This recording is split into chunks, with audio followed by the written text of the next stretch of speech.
Hey everyone, welcome back to Airstream Expeditions. We're Julio and Erica.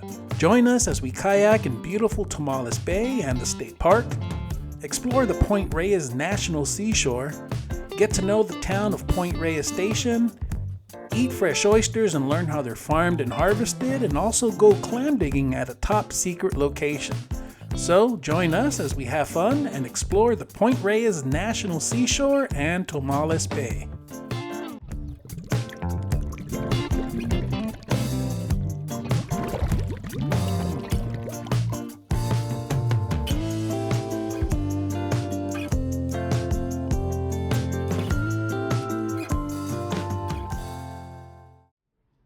Tomales Bay is located in Marin County, Northern California, about an hour and 20 minutes north of San Francisco. This area is known for its secluded beaches, picturesque hiking trails, and beautiful coastal views. This place is truly a California gem and a natural wonder. Tomales Bay State Park sits on Tomales Bay, which is the 15-mile-long inlet from the Pacific Ocean that was formed by the San Andreas Fault and separates the Point Reyes Peninsula from the mainland. The beaches here have the luxury of being relatively sheltered from the winds, which means calm waters that are perfect for paddling. We originally had plans to stay at the Doran Regional Park campground in Bodega Bay, which is a beautiful state park located just north of Tomales Bay. However, we decided to make a last-minute change and opt for something a little more tranquil and less crowded. So, I jumped on the HipCamp website, which is an online app which offers camping opportunities on land which is privately owned. We found just what we were looking for: a quiet and secluded area where we can set up camp for the next few days, and is conveniently located to areas where we plan to explore over the next few days. Stemple Creek Ranch is an organic cattle ranch. They have several camping locations on the ranch and also have 2 small cabins and a small farmhouse available for rent.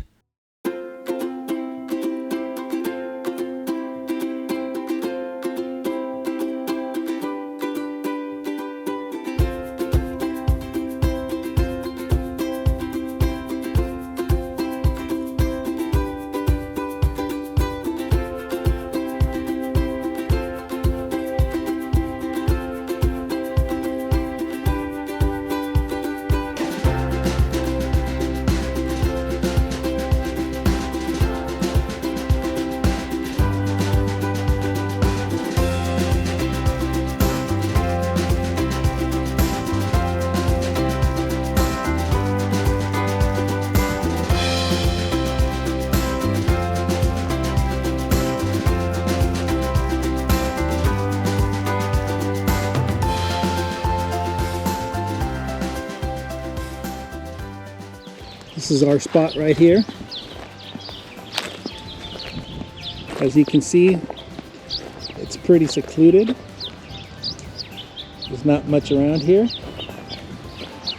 There is 2 locations for RVs amongst these beautiful eucalyptus trees right here.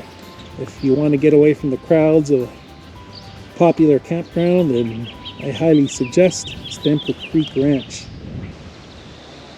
This is a very peaceful campground. I wouldn't even say it's a campground, it's a ranch with a couple of camping spots on it.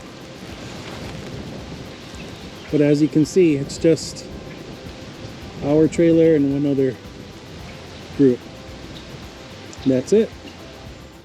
Once we set up camp, we had dinner and watched the sunset. We turned in early as we had a big day planned ahead. The next day, we woke up early in the morning with excitement and anticipation for our day of kayaking in Tomales Bay. But first, we made a pit stop at Route 1 Bakery in the small town of Tomales. One of the things we love about traveling is discovering new places together, and Route 1 Bakery happens to be at the top of that list. We love bread. Popular with locals and out-of-towners, this place serves up fresh coffee and fresh baked bread daily. The black sesame sourdough bread was the best I've ever had. And if you're ever in this town, Route 1 Bakery is definitely mandatory. Our next stop was Heart's Desire Beach, which is located in the Tomales Bay State Park. As you drive down the winding road with trees on either side of you, you'll eventually drive up to a park ranger booth. The cost to park here is $8, and they accept exact cash or a credit card. This is an extremely popular beach because it's family friendly and it's located on a sheltered cove in Tomales Bay. I highly recommend you get here early because parking is limited. The beach has a grassy area and picnic tables, and there are also clean bathrooms. Here you can also find the Indian Nature Trail. The trail is the first half mile of a total 1.5 mile long Indian Loop Trail, which takes you to a beautiful secluded beach called Indian Beach. This area was home to the Coast Miwok Indians for over 3,500 years. Several villages were located here, and each village had a population of about 20 people. Along the trail, you'll also discover an abundance of plants and animals that provided a comfortable life for the Coast Miwok Indians. The water of Tomales Bay tends to be a little warmer than the water at the ocean-facing beaches of Point Reyes National Seashore. And as I said earlier, it's protected from the winds, which makes Tomales Bay great for kayaking. We're here in Tomales Bay, paddling north past Heart's Desire Beach. We hired a private tour guide through Blue Waters Kayaking based out of Point Reyes Station. Our guide gave us some history behind the area and also pointed out different kinds of flora and fauna as well as native wildlife which inhabit the area. Yeah, for the most part it's halibut, and then people typically they will fish for salmon out here, but not this season. We continued our paddle north to Laird's Landing, where we took a break and explored the area before heading back to Heart's Desire Beach.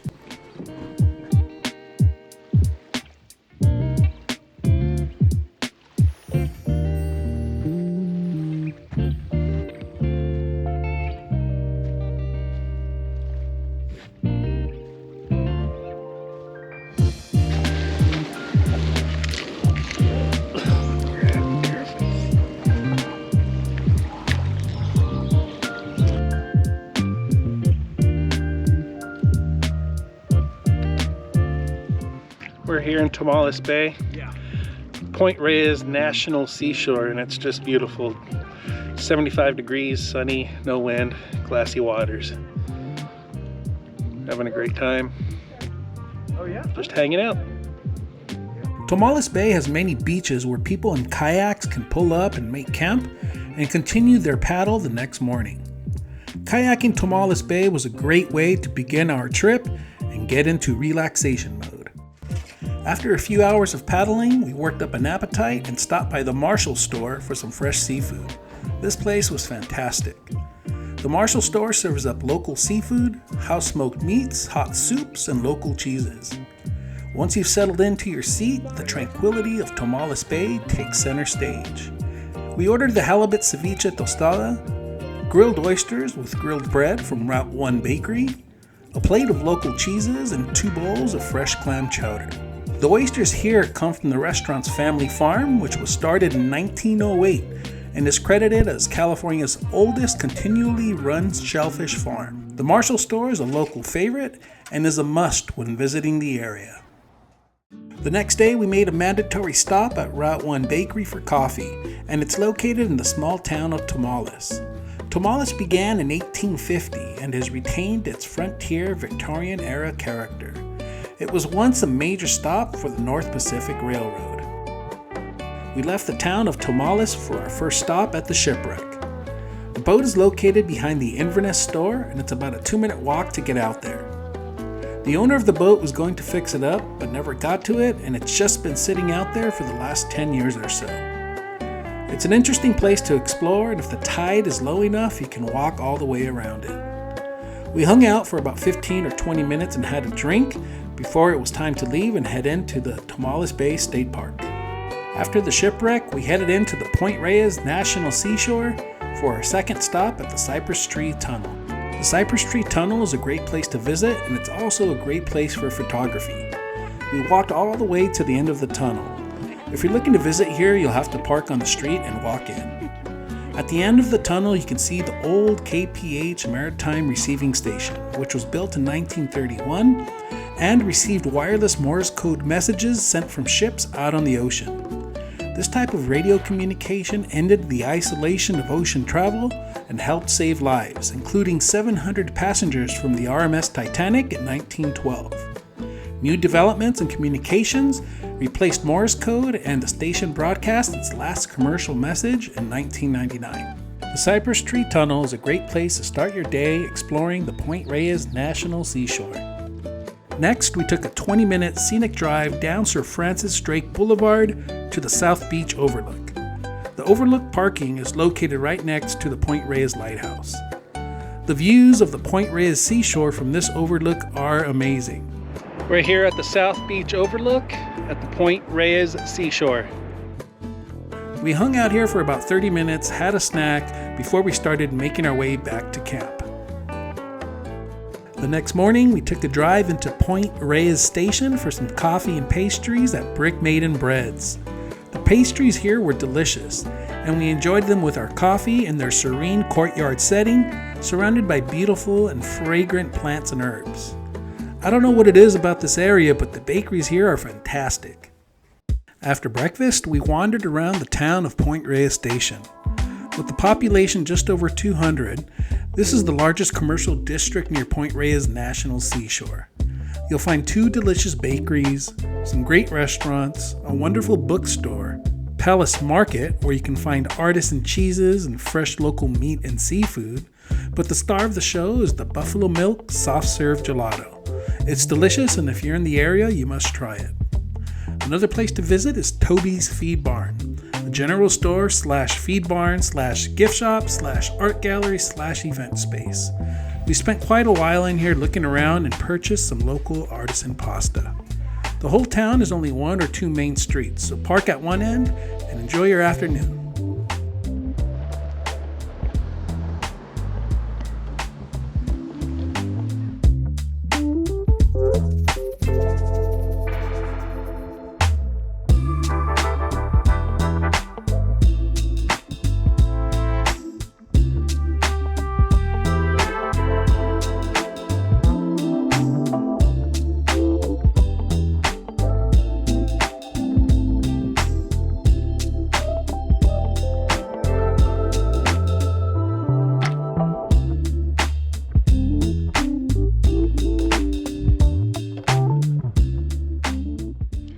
We're here at Hog Island Oyster Company, and we'll be taking their classic farm tour today. The Hog Island Oyster Farm has been raising premium quality oysters since 1983, and the farm in Marshall, California has quickly become a favorite hotspot for these delightfully slimy treats. The farm is located on Tomales Bay, a long and narrow 15-mile inlet from the Pacific Ocean. And 8 or 9 months out of the year, this is one of the cleanest bays in the lower 48 states. Part of the reason for this is land use. Much of the land on one side of the bay is national seashore, and most of the other side is agriculturally zoned with farmers who use environmentally friendly practices. The oysters themselves are also part of a healthy estuary. Oysters are filter feeders, and they clear the water. The clearer the water, the more sunlight that penetrates, and you get this algae growth, which in turn creates a great habitat for many types of sea life. A full-grown Pacific oyster can filter up to 50 gallons of ocean water per day. We ended up booking a tour of the facility and learned all about oysters, how they farm them, and the marine environment. They also taught us how to shuck oysters and let us try about 2 or 3 different varieties. So we'll start with the cup side on the bottom, flatter side on top, in through the hinge end. So I like to go around the other side. I like to bring my knife, that way. Left on the top. There you go. Nice. Perfect. Oh, that's good. That shell separates from Look at the hinge. Again, get the hinge go at an angle like this. Most of it is just After the tour, we reserved a table for 2, ordered some beer to go along with our grilled oysters with the chipotle bourbon butter, some raw oysters, and some halibut ceviche, all accompanied with grilled bread from Route 1 Bakery. On the way out, we also noticed a truck vendor selling fresh produce. So we took advantage and purchased some to take back to camp with us. Early the next morning, we drove to a secret spot to go clam digging. Clamming is a popular recreational activity in Northern California, and the most popular periods to go are during the late spring and summer when the lowest tides of the year expose the tidal flats for a few hours at a time. About the Washingtons is they're only going to be about this deep, whereas the horse necks could be, you know, this deep or deeper. Some of the horse necks, I will get down to my shoulder and I'm like, okay, you get to live. Oh yeah, right. It's like too much. That's probably good. And then remember when you're picking this up, you want to use your knees and like not your back and just kind of like rock into it, and that way you're not pulling your back up. If you want to do a little stretch before, that's definitely recommended. Today our guide will be Kevin with Catch and Cook California. Kevin has a YouTube channel that focuses on outdoor adventure and wild foods. He's an avid spear fisherman, free diver, forager, and is not a bad cook himself. He's gonna show us a little bit about clam digging here in Northern California. And other than that, Kevin, what should people know about clam digging here in Northern California? First things first, if you find a spot, keep it quiet. Second, it's treacherous out here. You'll find clams if you go at a really solid low tide, but you got to deal with quick mud, quicksand. So, you know, take your time as you're going. There's no rush. You don't want to slip and fall. You don't want to fall to one side if your leg gets sunk down.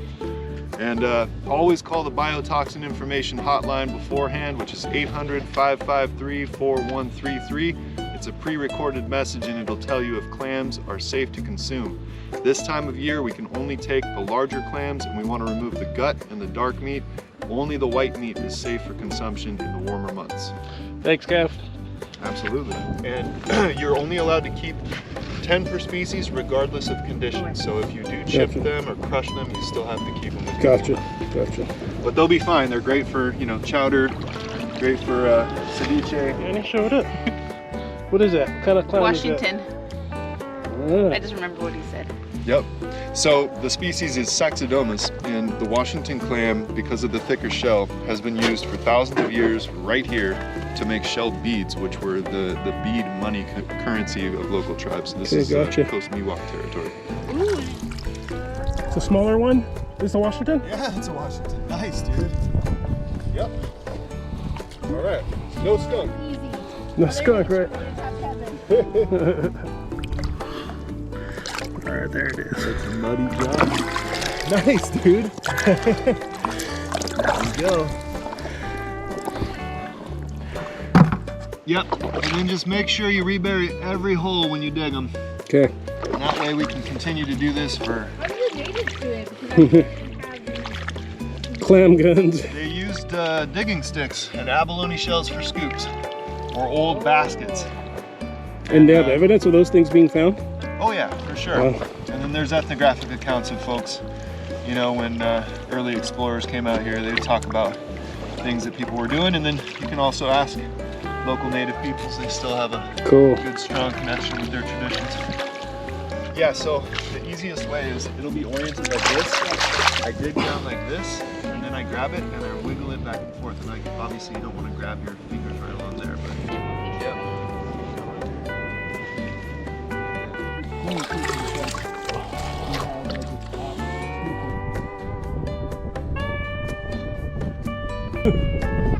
I always appreciate it when the dudes stop. oh, Nice, honey. That's a good one. job, right? Yeah, exactly. It's a Washington, right? Yeah, it's a nice one too. That is a good one, honey. Clamming in the Bay Area is quite different when compared to clamming in Southern California.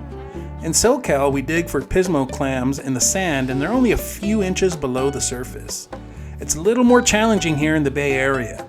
Not only is it a muddy job, but you have to keep your balance while you sink into the mud.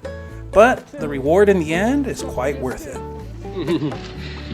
So the main thing is just getting up in between the mantle and the adductor, which is going to be right in here. So we're going to get one adductor on this side. Yeah. And then Just like any other clam, right? just like any other clam, it's going to be meat. So this mantle here, I think, is amazing fried. The adductors are awesome little scallops. So again, high heat, just sear the heck out of them, but just like barely, right? Just on the outside. You don't want to like overcook them. Once we got back to camp, we got to it and started shucking some clams. We ended up making some homemade clam chowder and it was delicious. I'll leave the recipe in the description if you're interested.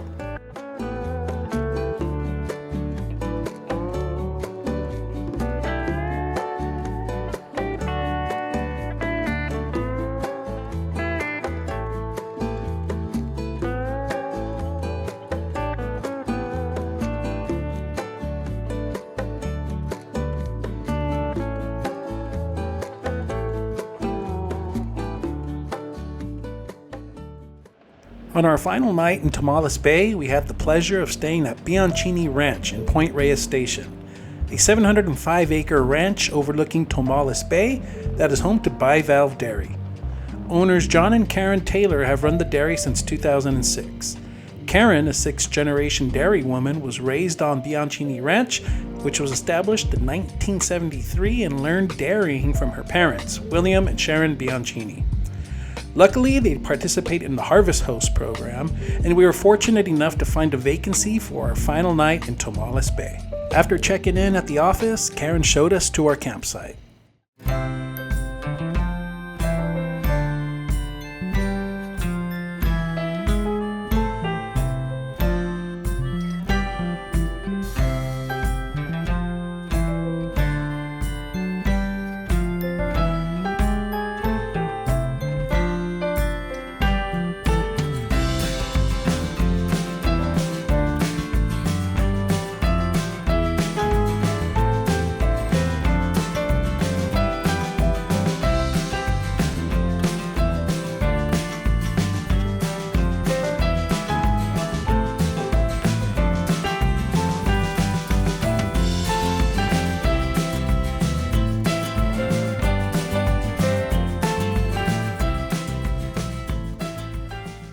After settling in, Karen and John gave us a tour of the facilities and the 705-acre ranch.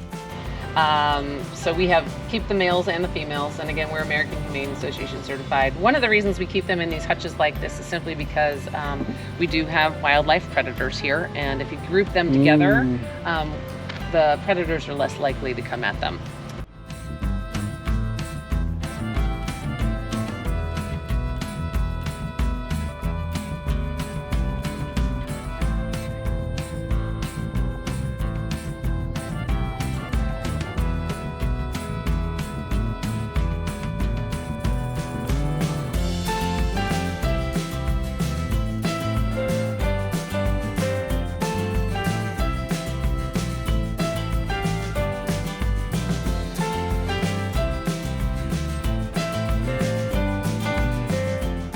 After the tour, we ended up stopping by the farmhouse for a cheese tasting.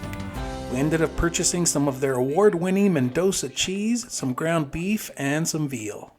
It being our final night, we booked a special dinner at the Point Reyes Farmstead Cheese Company. These 4-course dinners are served family style and are meant to bring the community of cheese lovers in the area together for a great night. These dinners are made with local seasonal ingredients, including vegetables from their own garden. There was an appetizer table featuring their very own selection of cheeses. Our favorite was the Toma Province. All courses included their cheeses as well. The summer corn soup included shavings of their Toma Rashi cheese. The apple cider balsamic vinaigrette salad dressing included some of their Bay Blue cheese. And one of the side dishes to go with their delicious pork loin included their Toma Province polenta. This dinner was an absolute cheese lover's dream. For dessert, we had berry cake from their very own garden, which included loganberries, marionberries, blackberries, strawberries, lemon curd, and whipped clover cream. Dinner here at the Point Reyes Farmstead Cheese Company was the perfect way to end our time here in Tomales Bay and Point Reyes. Please join us next time as we leave the Bay Area and make a pit stop in Avila Beach, located in Central California.